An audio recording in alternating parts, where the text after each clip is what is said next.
सानिया गुल प्लाजा जहां बहक होने वालों की तादाद 23 हो गई। सर्च एंड रेस्क्यू ऑपरेशन जारी। रेस्क्यू इदारों ने बच्चे समेत मजीद कई अफराद की लाशें निकाल ली। आग लगने के नतीजे में 30 से ज्यादा अफराद जख्मी भी हुए। 11 की हालत तशवीशनाक। आग बुझाने के बाद कूलिंग का अमल जारी। इमारत के अकबी हिस्से से मलबा भी हटाया जा रहा है। इमारत में फंसे दर्जनों अफराद को ताहाल ना निकाला जा सका। 15 फायर टेंडर्स, 3 स्नार्कर्स, 2 बाउसर्स स्पॉट पर मौजूद हैं। पाक फौज और FW की टीम्स भी शामिल हैं। आग ने प्लाजे को राख का ढेर बना दिया। धुआं निकालने के लिए 2 जगहों से दीवारें तोड़ने का भी फैसला हुआ। इमारत खस्ता हाल हो गई, कई हिस्से गिर गए। सानिया गुल प्लाजा के CCTV फुटेज भी मंजरे आम पर आ गई।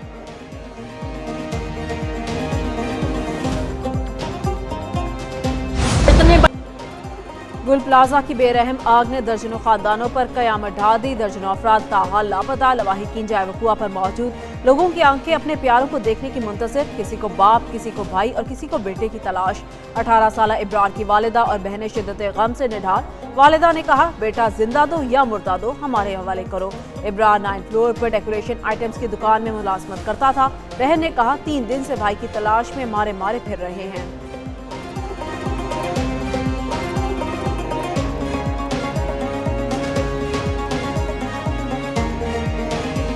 12 बजे फिर दोबारा मिला है तो नहीं, 1 बजे हमने नहीं देखा कि यहाँ आग लगी है।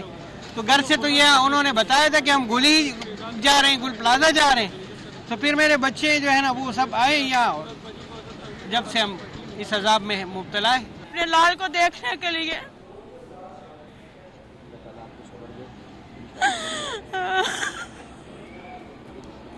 जिंदगी सबको मिली है, पर ऐसी जिंदगी ना हो खत्म आग से। जिनके कारोबार खत्म हो वो भी खड़े में, क्या करें? कौन किसी का करता है? अल्लाह ही सबका है। गुल प्लाजा में आग लगने के बाद लापता नौजवान चर्चिल नदीम की वालिदा शिद्दत गम से निढाल। 22 साला नदीम गुल प्लाजा में 3 साल से सेल्समैन की मुलाजमत कर रहा था। वालिदा ने कहा कि आग लगने के बाद 11 बजे बेटे से फोन पर राबता हुआ। आधा घंटा बात हुई। उसने यही कहा कि धुआं बहुत है, दम घुट रहा है। चर्चिल घर का अकेला कमाने वाला था। हुकूमत कुछ नहीं कर रही। बेबसी के आलम में यहाँ उम्मीद लगाए बैठे हैं। अभी तक किसी को जिंदा निकलते नहीं देखा।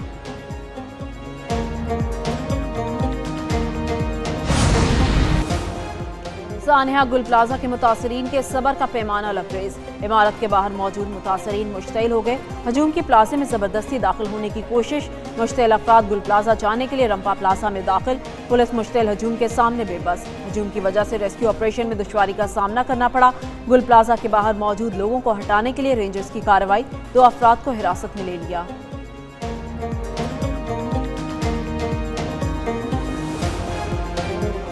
ये जो बाद में 5 बॉडीज आई हैं, ये समझिए कि बिल्कुल जली हुई हैं, खाकस्तर हैं, पहचानने के काबिल नहीं हैं, तो इनके DNA सैंपल लिए जा रहे हैं। इसी तरीके से हमने रिक्वेस्ट की है पब्लिक से कि जिनके प्यारे उस फायर में मिसिंग हैं वो हमें कांटेक्ट करें। कराची में सानिया गुल प्लाजा में जाँ बहक अफराद की शनाख्त के लिए सिविल हॉस्पिटल में डेस्क कायम कर दिया गया। शनाख्त डेस्क पर गुल प्लाजा में लापता अफराद के लवाहिकीन के DNA के सैंपल लेने का काम जारी है। पुलिस सर्जन डॉक्टर समिया ने कहा कि सिविल हॉस्पिटल में इतवार के रोज 6 लाशें लाई गई जो काबिल शनाख्त थी। गुज़िश्ता रात मजीद 5 लाशें आई, उनकी भी शनाख्त मुश्किल है।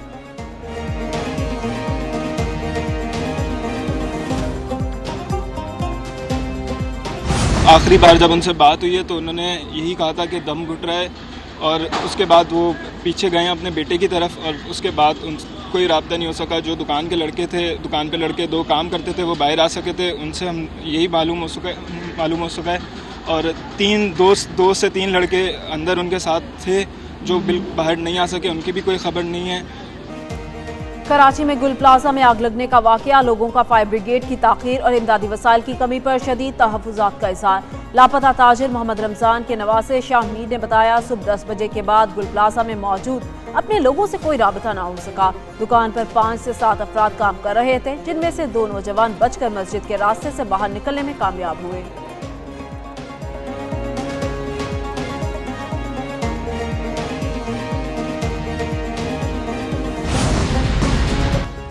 गुल प्लाजा में 179 दुकानें मंजूरशुदा नक्शे से ज़ायद तामीर हुई। गुल प्लाजा का कॉम्प्लेक्स प्लान और तामीराती तफसीलात एक न्यूज़ को मौसूल। गुल प्लाजा की इमारत 1980 की दहाई में तामीर की गई थी। सिंध बिल्डिंग कंट्रोल अथॉरिटी के मुताबिक 1988 में गुल प्लाजा की इजाफी मंजिल तामीर की गई थी। पार्किंग एरिया में दुकानें बनी और छत को पार्किंग में बदला गया। 2003 में इजाफी मंजिल को रेगुलाइज किया गया। नक्शे के मुताबिक गुल प्लाजा में बेसमेंट समेत 3 मंजिलों और 1021 दुकानों की तामीर की इजाजत थी।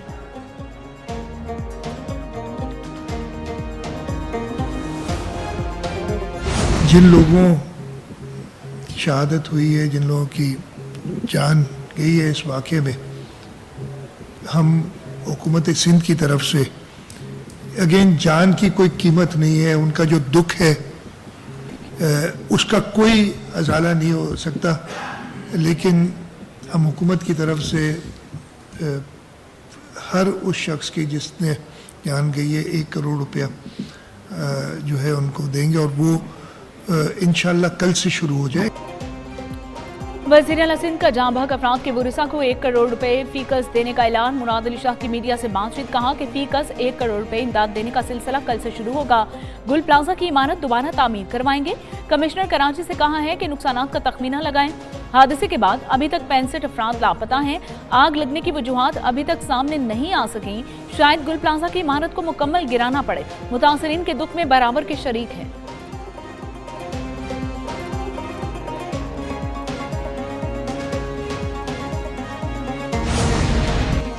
हुकूमत ताजिरों को तनहा नहीं छोड़ेगी, नुकसानात का अजाला करेगी। सीनियर वजीर सिंध शर्जील इनाम मेमन कहते हैं आग पर मुकम्मल तौर पर काबू पा लिया, कूलिंग का अमल जारी। वजीर आला ने कमिश्नर कराची को मुकम्मल इख्तियारात देकर वाक़े की तहकीकात का हुक्म दिया। इमारत की अंदरूनी सूरत हाल के बारे में इस वक्त हतमी तौर पर कुछ कहना कबल अज़ वक्त है। इमदादी कार्रवाइयों के दौरान एक रेस्क्यू एहलकार की शहादत इस बात का सबूत है कि इदारे पूरी कमिटमेंट और जाफिशानी से अपने फ़राइज़ अंजाम दे रहे।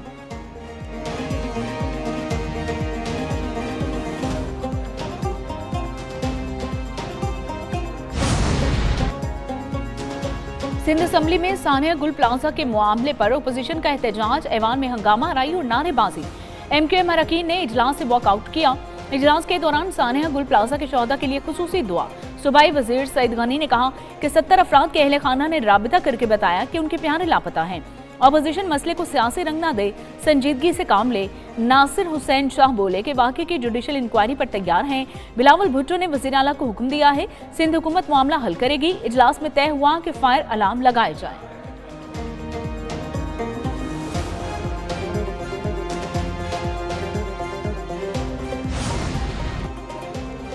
दो दिन में आग पर काबू ना पाकर पीपल्स पार्टी की 17 साल हुकूमत अयां हो गई। जो निज़ाम मुसल्लत कर दिया गया वो डिलीवर नहीं कर सकता। ओपोजिशन लीडर सिंध अली खुर्शीदी की मीडिया से गुफ्तगू, कहा हुकूमत को और कितनी जाने और कितना नुकसान चाहिए। सिंध हुकूमत के साथ सब अच्छा की रिपोर्ट है। सबसे पहले वाक़े की तहकीकात की जाए, जिम्मेदारों के खिलाफ भी एक्शन होना चाहिए। सिंध हुकूमत ने कुछ अच्छा किया है तो मैं मुनाजरा करने के लिए तैयार हूँ। जमात इस्लामी और PTI ने क्यों शहर का सौदा पीपल्स पार्टी के साथ किया।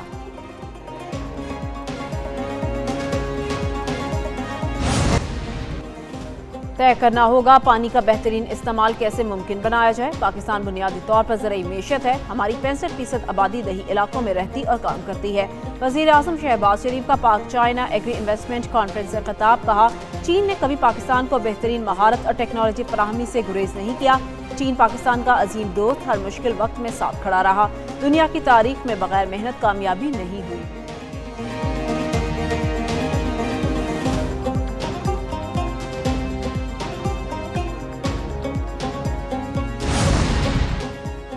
पाकिस्तान स्टॉक मार्केट में बुलंदी का नया रिकॉर्ड कायम। 100 इंडेक्स ने कारोबार के दौरान 2 नफसियाती हदें अबूर की। इंडेक्स 2662 पॉइंट्स इजाफे से 1,87,761 पॉइंट्स की नई तारीखी सतह पर बंद हुआ। मार्केट में 47 अरब रुपए मालियत के 45 करोड़ हिस्से के सौदे हुए। मजमूई तौर पर 562 कंपनीज में शेयर्स का कारोबार हुआ।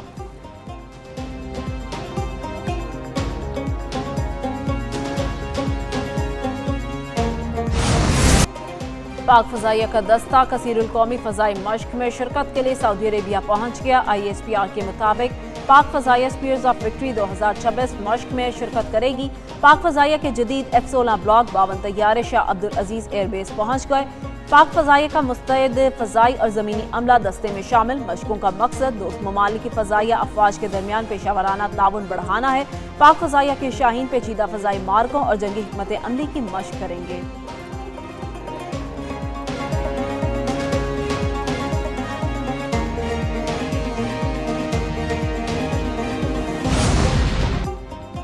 इस्लामाबाद हाई कोर्ट के मुस्तकिल होने वाले 3 जजेस ने हल्फ उठा लिया। Chief justice Islamabad high court Sardar Sarfaraz Dogar ने तीनों जजेस से हल्फ लिया।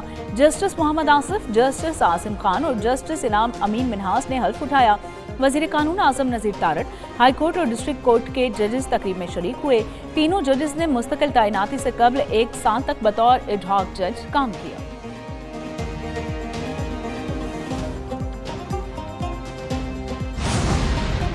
हुकूमत पंजाब और मुख्तलिफ मदारिस बोर्ड के इजलास का मुश्तरका एलामिया जारी। मदारिस और मसाजिद के अमूर को मुज़ाकरात और बाहमी मुशावरत के जरिए हल करने पर इत्तफाक।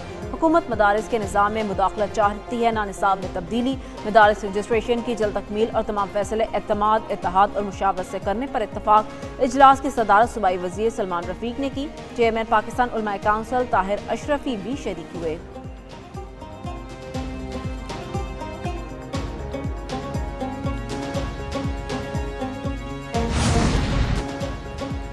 मुल्क के बेशतर इलाकों में बदस्तूर शदीद सर्दी। कई बालाई इलाकों में दर्जा हरारत नुक्ता जमात से नीचे।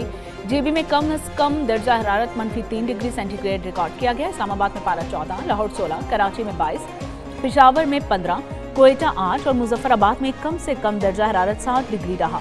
कल से 23 जनवरी तक बारिश और बर्फबारी का नया सिलसिला शुरू होने का इम्कान है। लाहौर में फ़ज़ाई आलूदगी में इजाफा, दुनिया का दूसरा आलूदा तरीन शहर।